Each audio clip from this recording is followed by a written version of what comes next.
You're listening to the Fast F1 podcast. Hello again, everyone, and welcome back to the Fast F1 podcast with me, Danny Kane. And I'm Eddie Meteye-O'Kane. Today we're talking about the 2024 Italian Grand Prix at Monza, which was won by Ferrari. Excuse me? Charles Leclerc wins the Italian Grand Prix, home Grand Prix Ferrari, so he's won his personal home Grand Prix and the team's home Grand Prix this year. And they're his only wins, so quite the accomplishment, yet at the same time, you do want to be winning more, but to win those two is just...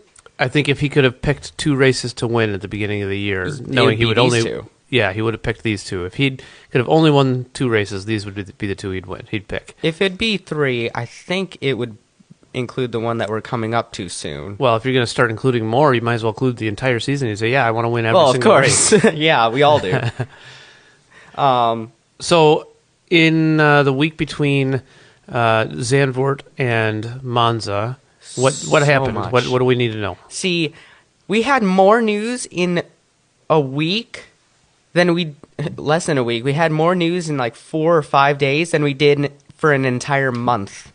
Yeah, none of it was huge news, but it was still Really? information, I guess. I mean, some developments in terms of drivers and whatnot, but nothing groundbreaking. Are you sure? Because we found out after Zandvoort that Colapinto would be replacing Logan Sargent for the last 9 races, even though he's already not going to get a seat next year. Yeah, but I mean, honestly, I think everyone, well, at least I think that wasn't earth-shattering for news. It was kind of like, why did they wait this long, more than anything?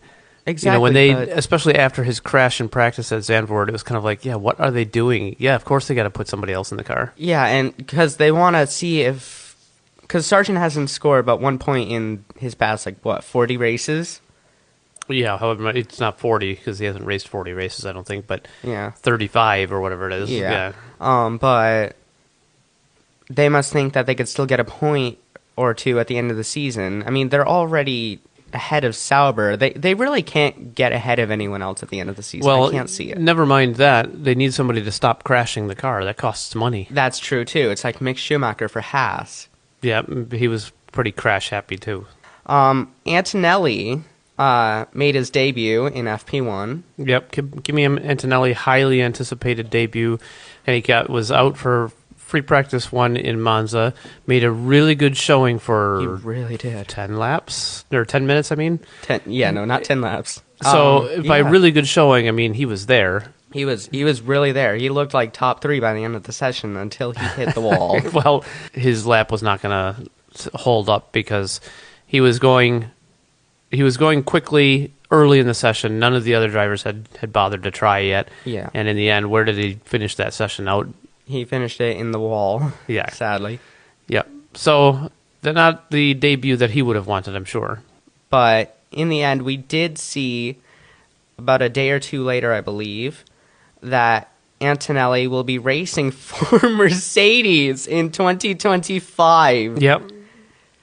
I mean, nobody was surprised by that either. It was kind of like, it's been talked about all year long.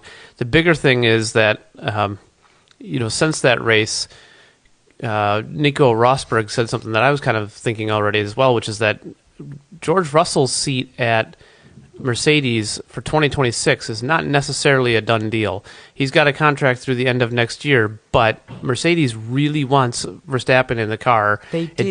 It does seem like Verstappen is content for the moment at Red Bull, but with all the controversy that has happened there and Helmut Marko possibly leaving, Adrian Newey has already left, yada, yada, yada. Jos Verstappen doesn't like Christian Horner. He really doesn't. And so it wouldn't be surprising to me if they do get Verstappen for 2026 and George Russell's out of a seat at that point. I would disagree with you. I'm pretty sure I saw something on X posted by Formula One that said Wolf has closed the chances of Verstappen getting For into the next car? year, yeah, because Antonelli's going to be there. Well, yeah, But 2026, I'm not so sure. Oh, I see what you mean. So, are you Really? Are you sure about that, though? Because Russell's been performing quite well in the past couple of years. He has been, but he's not Verstappen. And That's if true. Toto Wolff can get Verstappen in the car, I think he would. Yeah. And I think he'd, as much as I think George has done a good job and deserves to keep his seat, I don't think that he will if the opportunity for Verstappen. It's kind of like, I think that Carlos Sainz deserved to keep his seat at Ferrari, but when Lewis Hamilton comes knocking on the door saying, "Hey, I want to drive for you," You can't you can't say no. Right. There's no way. If Wolff could get Verstappen in the car, I think his loyalty to Russell would end. I kind of can see Verstappen and Antonelli being teammates, but this year the Parabolica has been very tricky for a lot of drivers. Yeah, it always is. Yeah, that's true, but it showed a lot, especially in qualifying. The whole track was resurfaced, right? Yes, I believe so. And they reprofiled the first chicane, yeah. turns 1 and 2. I did notice that they got rid of the sausage curbs on did. the inside of turn 2, which it actually they got rid of a lot of the sort of false runoff area, grass runoff area on the outside of the two Lesmos as well, just to have the gravel a little closer to the curbs. And I think that that's really good. I like that there are consequences for going off, and going wide, other than just, you've got a track limits violation. Yeah. Actually hitting the gravel. And it made for some exciting saves throughout the weekend as well. Oh my God. It was Sainz and Verstappen. There were big Norris saves. had a big save at one point. Yeah. I thought Nico Rosberg's save in the race, and granted, it wasn't because he went wide. Nico Rosberg? Sorry, Nico Hulkenberg. It wasn't because he went wide exiting a corner. He got kind of pushed wide entering the Ascari chicane. I think Ricciardo pushed him wide, and he had a pretty wicked save, slowing down. He did. The one by Sainz though was that was really impressive. Verstappen kind of did the exact same thing, but my word. Otherwise, I'm surprised they didn't actually eliminate the sausage curbing sooner. I would have thought they would have eliminated it years ago after, I believe it was Alex Peroni's crash. I'm not sure. I mean, I get why they have it in place because it's expensive for the tracks to reconfigure, for gravel or not having gravel. And the tracks that have motorcycle racing, they don't want the gravel on the outside of the corners because that's more dangerous for the motorcycles. That's true, yes. But where they've managed to do this, like Austria, they kind of reconfigured a little bit to make it have more gravel runoffs than the sausage curbs, and I think everybody seems to like it.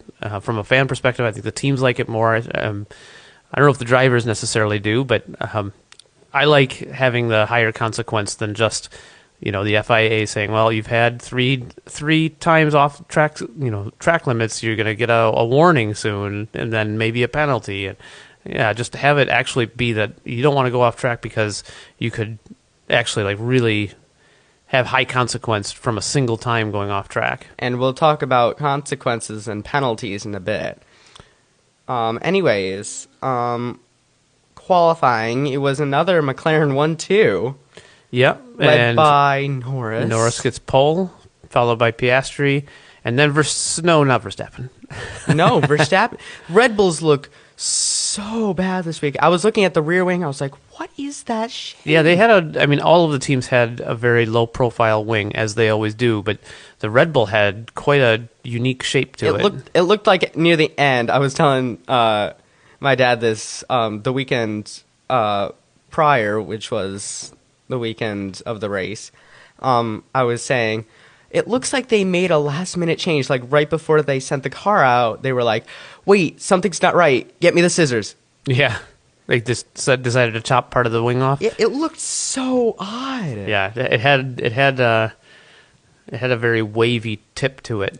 Yeah, but it had, in the middle of it, it still had, a flat surface. It was super odd. Yeah. And it wasn't working for him. It really wasn't. Anyways, after that, we have the F3 feature race finale. I thought we were talking about qualifying. Yes, this is right after qualifying and before the race. Oh, well, what about qualifying, though? Who was third? Who was third? I need to remember this.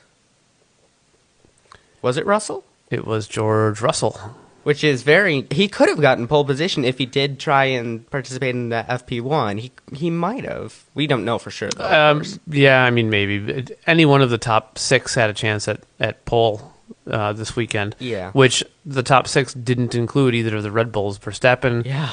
7th, Perez 8th, and neither of them ever looked like they had a shot at No, they at really putting didn't. it on pole. Or They were not... I don't think the having best Ferraris weekend. expected to be on pole. I think that they thought they might have a chance at the front row, Yes. second, but I don't think they really expected that they might be up on pole. Yeah. Hamilton certainly thought that he had a chance at it, and then in the end ended up 6th. Yeah, it was And he was looking very like... frustrated by it afterwards. Yeah, it was looking like one of my favorite top 4 and then bottom 4 between the top 4 teams would be any order for McLaren and Ferrari, and then any order for Mercedes and Red Bull. Because at the rate that we're going, Ferrari's improved the past couple of races. They've done okay, yeah. Especially this race. They got a little bit fortunate in the race with McLaren kind of screwing up their own strategy. Yeah. And also the McLarens weren't quite as nice on their tires. Well, it wasn't just the McLarens. I think there was only 2 people who made it with a 1 stop. I'm not sure, but either way, McLaren pitted before Ferrari for a second stop, and then Ferrari just decided, well, maybe we can eke this out to the end and only do 1 stop, and that in the end worked out. Yeah, it really did. Piastri almost made it to the end, but with 15 laps to go, he pit for hards, and I was like, why would you do that? Well, at the time, I think everybody had expected that it was going to be a 2-stop race for everybody, and for most people, it still was. In the end, hindsight's 20/20, so you can always look back at things and say, well, this is what that we should have done. But in that moment, they went off the best information they had. They got it wrong in the end. Yeah. But, yeah, I believe that's it for qualifying. Mm-hmm. Kind of into the race now. Yeah. Were there penalties for this one or not? So... no, I don't believe that there were any qualifying penalties, if that's what you're referring to. Yeah, I can't remember. No. Anyways, Charles Leclerc, race winner for the 2nd time for Ferrari at Monza. Yep. Since 2019. Yeah, so he took advantage of McLaren fumbling and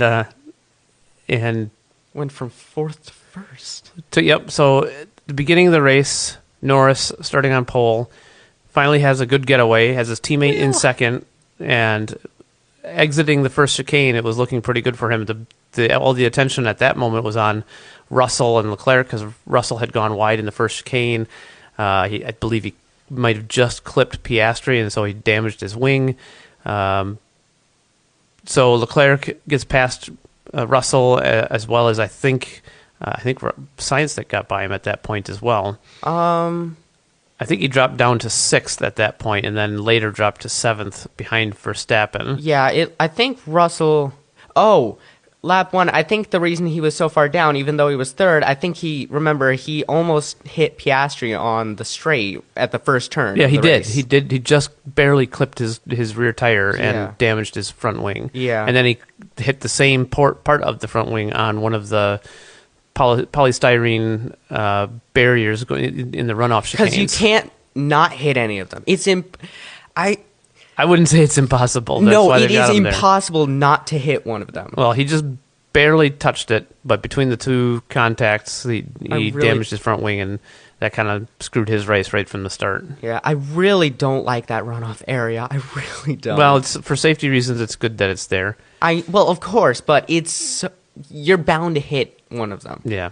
Well, then around Curve Grande, Piastri gets a run on Norris. Norris covers it off to the inside, brakes earlier than he probably should have. I think probably expecting that Piastri was going to hold station behind him because they were teammates, and Piastri absolutely sent one on the outside. He really did. It was a great move. It reminded me, I think it was actually last year, where Ayumu Iwasa in Formula 2 went around the inside really late on the brakes. It was 3 wide through that corner.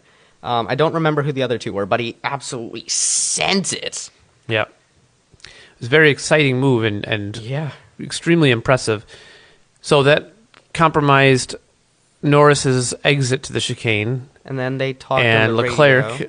gets past Norris. So yet again, Norris on pole position doesn't lead the race after the first lap.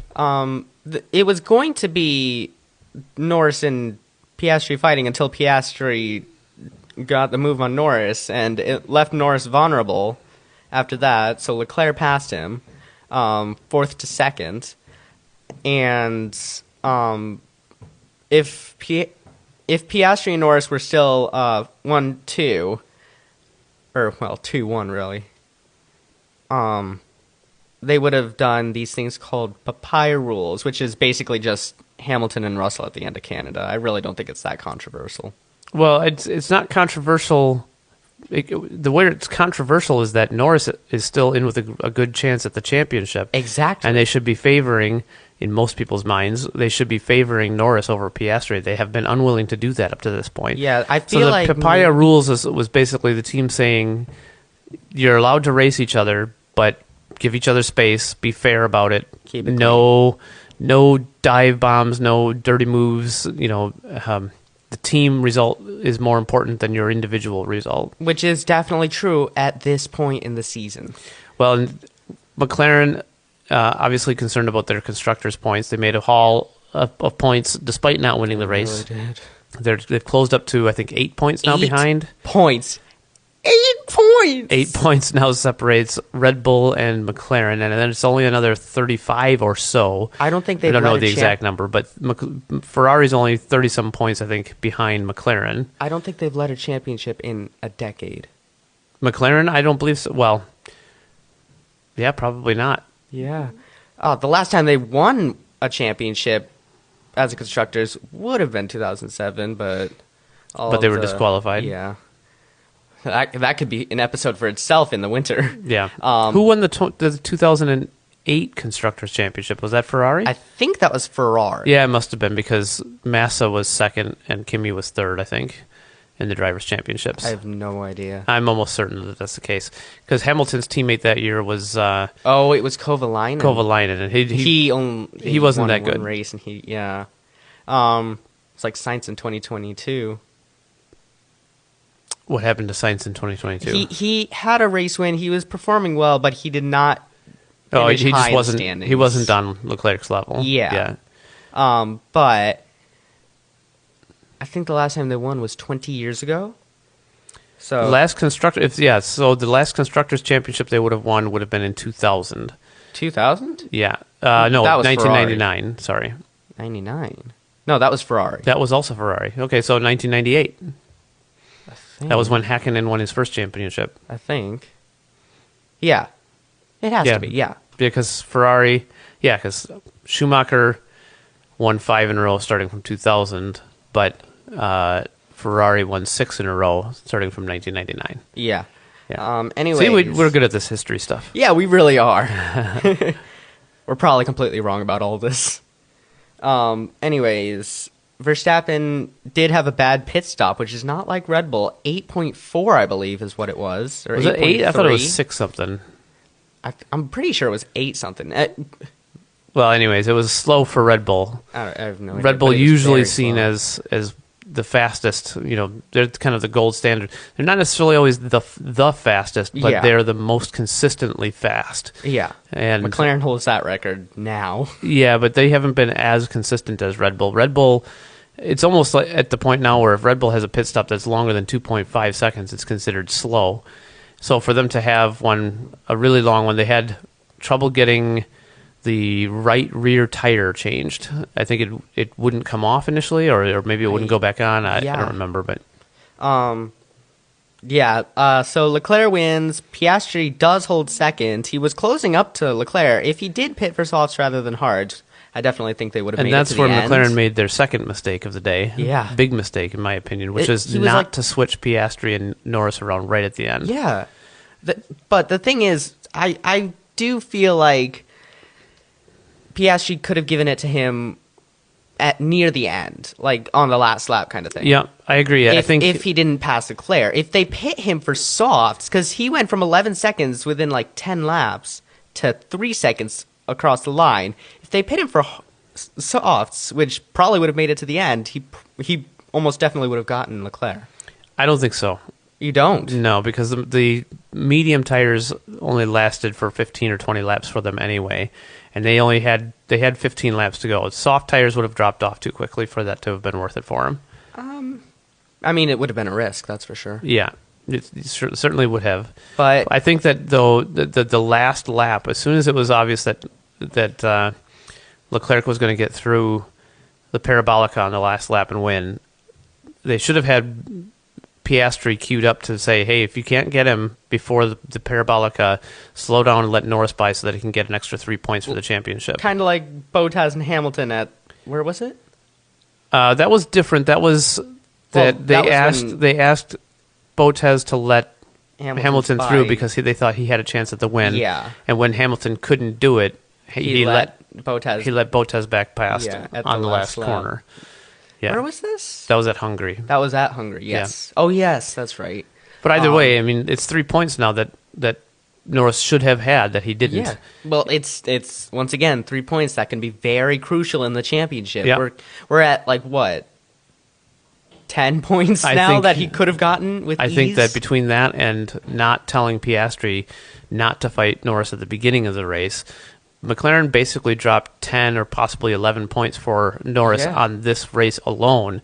Yeah. Add that to the 7 that Norris lost out on when McLaren made him give up the win to Piastri, which I do think was fair of them to do, but in the end, that's 17, 18 points that he could have right now that he doesn't have. I don't know why they let Piastri win the race. I mean, Norris was the one on pole position. I don't know if... That was because of how Norris got to the lead in that race, where they pit him before Piastri, and so he ended up undercutting Piastri. So they were trying to be fair to Piastri and say, okay, give the position back. But either way, that's back at Hungary. That's a different race. I'm starting to think all of a sudden maybe Piastri has a driver 1 contract. I think they both have driver number 1 contracts. I don't know. They've been really giving it to Piastri recently.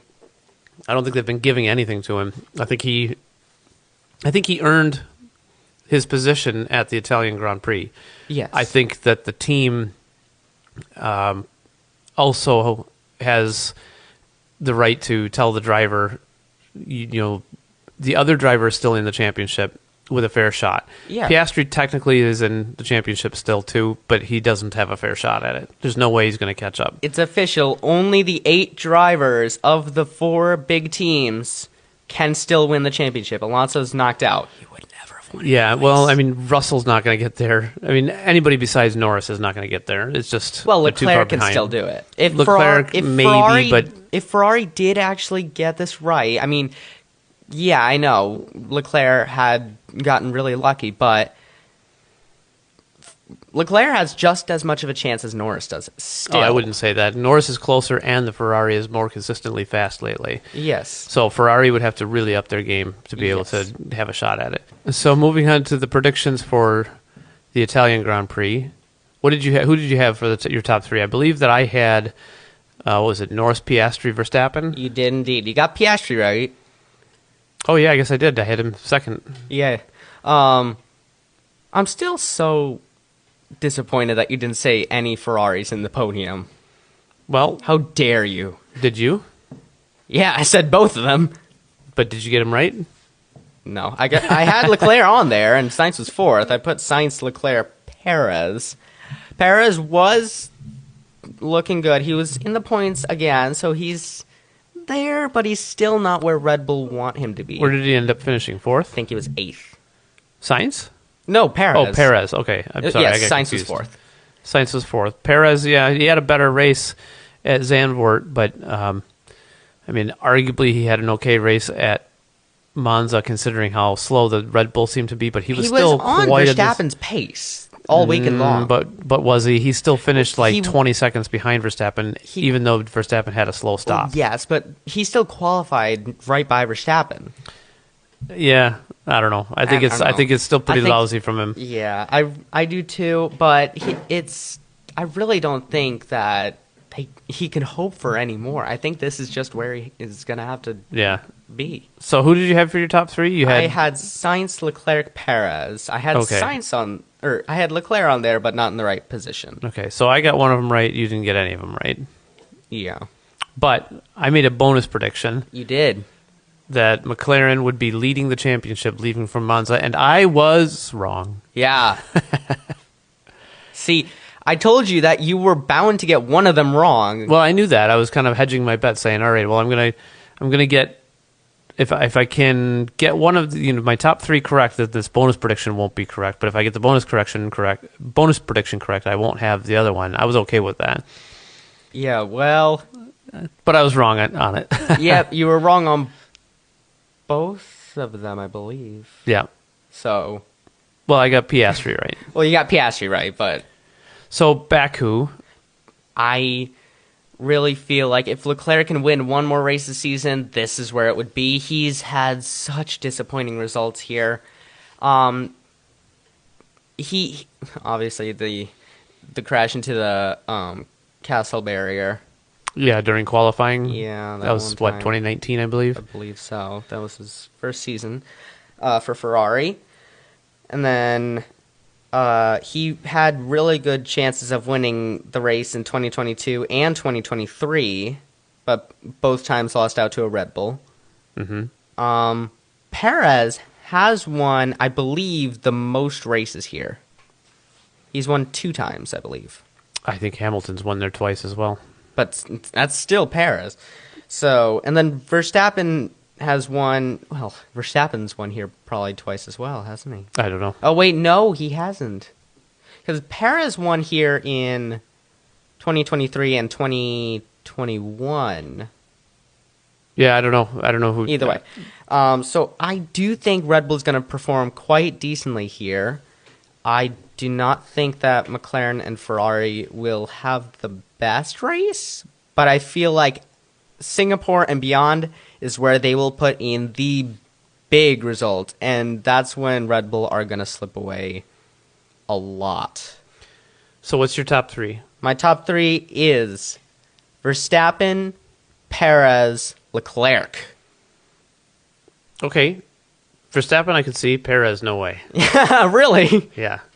I mean, yeah, it's Verstappen either I could see just because it's Verstappen. He can seem to pull it out of the bag. If I get Perez but right, I don't think that Perez will be anywhere near it. If I at least get Perez right, can I still get a point? I didn't know we were keeping track of points.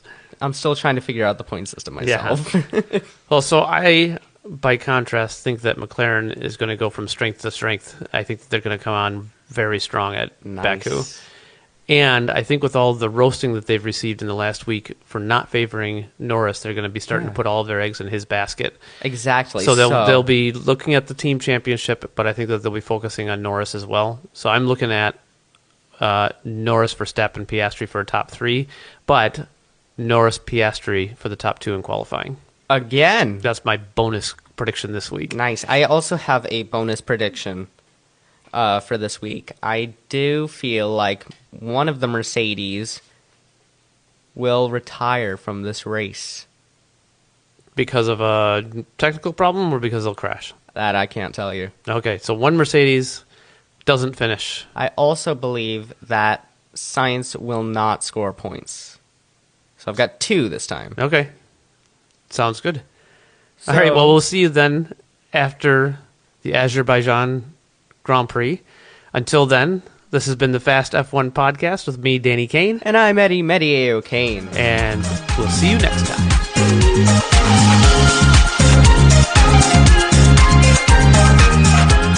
Fast F1 is produced by Danny Kane and Eddie Meteye-O'Kane. All rights are reserved. Music is performed by Alex Zavesa. Thanks for listening.